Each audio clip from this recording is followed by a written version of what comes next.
শয়তান। যেমন এই এক মাস আগে আপনাদের এই কালীগঙ্গায় আমি আসছিলাম, যে আমার সনাতনী জাতি 5ই আগস্টের পরে কত জায়গায় নির্যাতিত হচ্ছে, এখনো নির্যাতিত হচ্ছে, এখনো হিন্দুর মেয়েকে উধাও করে দিচ্ছে এবং বাড়ি ঘর পোড়াচ্ছে, জায়গা দখল করতেছে।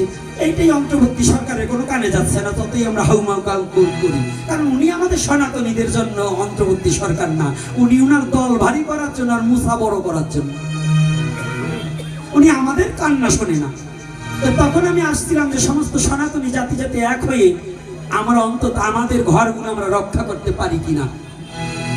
এজন্যই আমাদের দলের কিছু শয়তান এই ফাঁড়িতে ফোন করছে আমি নাকি দলীয় ভাবে মিটিং করতে আইছি। রাজাকার তো দেখেন নাই, ওই যে রাজাকারের বংশ, মানে যেটাই করছে ওইটা হলো ঘোর রাজাকারের জন্ম।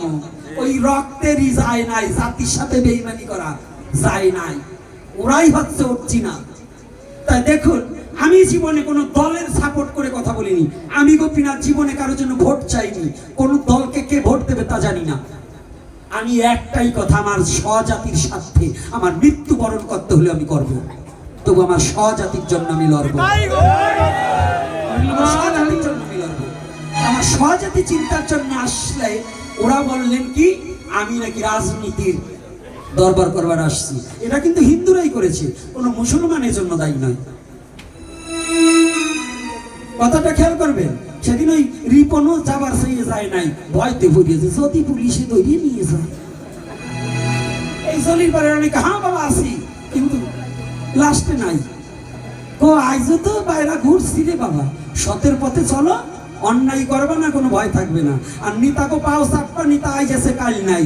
তুমি তোমার জাতির স্বার্থে ভগবানের কথা বলো, ভগবানের পথে চলো। পৃথিবীর এমন কোনো অশুভ শক্তি নেই তোমাকে নষ্ট করতে পারে, পৃথিবীর এমন কোনো শক্তির জন্ম হয়নি। তুমি ভগবানের পথে চলো, কোনো নিতার পা চাপা তোমার কপালে দুঃখ হবেই হবে। আমি অনন্ত কোটি ব্রহ্মাণ্ডের নিতার পাচাটি, আমি এই পাতে নিতার পাচাটি।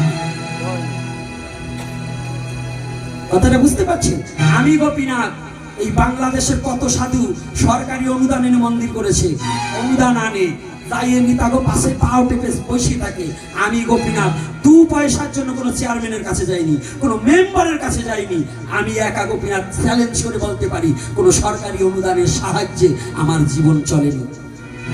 তবে সরকারি আইন মেনে আমি চলি, আমি সরকারি রাষ্ট্রের আইন মেনে চলি, কিন্তু আমি সরকারি এবং রাষ্ট্রের আইনের বিরুদ্ধে নয়। কিন্তু আমি আমার জাতিকে যে অবহেলা করবে, আমার সনাতনকে যে অবজ্ঞার চোখে দেখবে, আমি তার বিরুদ্ধে লড়বো লড়বো লড়বো।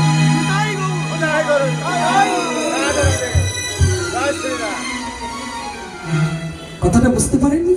যদি তার সাথে বলে না পারি, থু দেবো তার গায়ে, তথাপিও আমি দেবো।